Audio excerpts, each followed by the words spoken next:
नमस्कार, मैं हूं आपके साथ रोहित और आप देख रहे हैं एनएफ न्यूज। उत्तर प्रदेश के मुख्यमंत्री योगी आदित्यनाथ अब कमर कस चुके हैं और अखिलेश यादव से ऐसा बदला लेने की तैयारी कर रहे हैं कि समाजवादी पार्टी सोच भी नहीं सकती है। दरअसल जिस तरीके से लोकसभा चुनाव हुए उत्तर प्रदेश में बीजेपी का प्रदर्शन अच्छा नहीं रहा, यहां तक कि फैजाबाद लोकसभा सीट जिसमें अयोध्या आता है वो भी बीजेपी हार गई और वहां से इंडिया गठबंधन के उम्मीदवार समाजवादी पार्टी के अवधेश यादव जीत गए, जिसके बाद बीजेपी पर खूब तंज भी कसा गया। लेकिन अब उत्तर प्रदेश की राजनीति में योगी आदित्यनाथ ने कमर कस ली है और उन्होंने पूरी कमांड अपने हाथ में ले ली है, जिसके बाद 10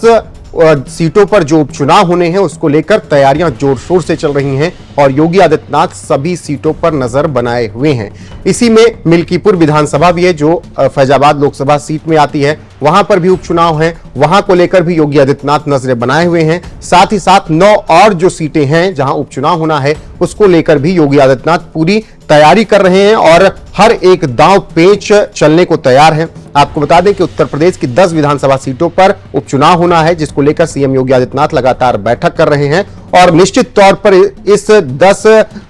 सीटों पर होने वाले उपचुनाव में योगी आदित्यनाथ की भी साख दांव पर लगी हुई है, क्योंकि पिछले कुछ वक्त में जिस तरीके से केंद्र और राज्य के बीच तकरार चल रही थी, केशव प्रसाद मौर्य, ब्रजेश पाठक और योगी आदित्यनाथ के बीच तकरार चल रही थी, उसके बाद ये बड़ी परीक्षा सीएम योगी की होगी कि उपचुनाव में उनकी पार्टी कैसा प्रदर्शन करती है और कितनी सीटें वो बीजेपी को जिता पाते हैं। अगर बीजेपी क्लीन स्वीप करती है तो निश्चित तौर पर योगी का इकबाल एक बार फिर से बुलंद होगा, लेकिन अगर सीटें हारते हैं तो फिर तमाम सवाल खड़े होंगे। ऐसे में इस बार के लोकसभा चुनाव में बीजेपी का विजय रथ जिस तरीके से उत्तर प्रदेश में रुका, उसके बाद अब योगी खुद उपचुनाव को लेकर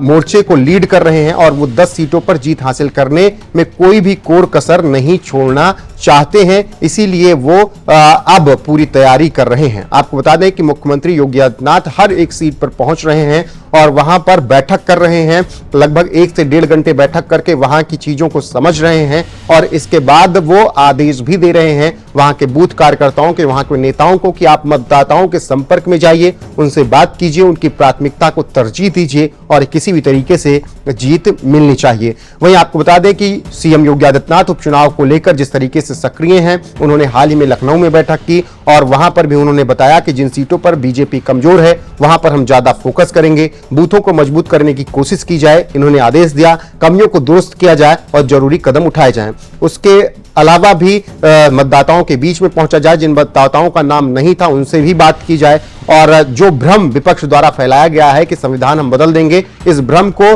दूर किया जाए और लोगों को बताया जाए कि विपक्ष ये झूठ बोल रहा था लोकसभा चुनाव के दौरान। साथ ही आपको बता दें कि अलग अलग सीटों पर सरकार ने 30 मंत्रियों को जिम्मेदारी दे दी है। मंत्रियों को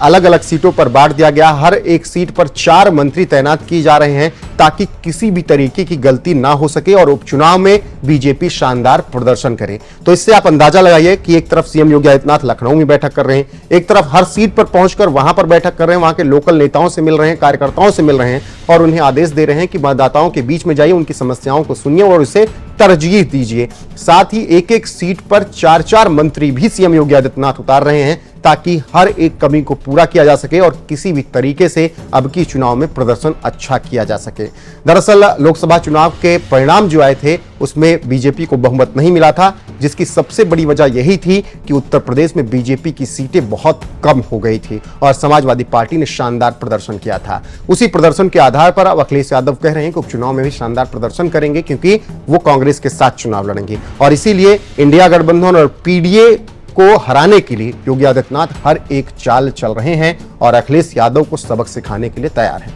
फिलहाल देखना होगा कि उपचुनाव की तारीखों का ऐलान कब होता है, उपचुनाव कब होते हैं और उसका परिणाम क्या आता है। अभी फिलहाल योगी आदित्यनाथ फ्रंट से लीड कर रहे हैं और अखिलेश यादव को चित करने का हर एक तरकीब निकाल रहे हैं। ऐसे में इस खबर पर आपकी राय क्या है, कमेंट में जरूर बताएं। वीडियो को शेयर करें, लाइक करें, चैनल को सब्सक्राइब करना नहीं भूलना है और बने रहना हमारे साथ। नमस्कार।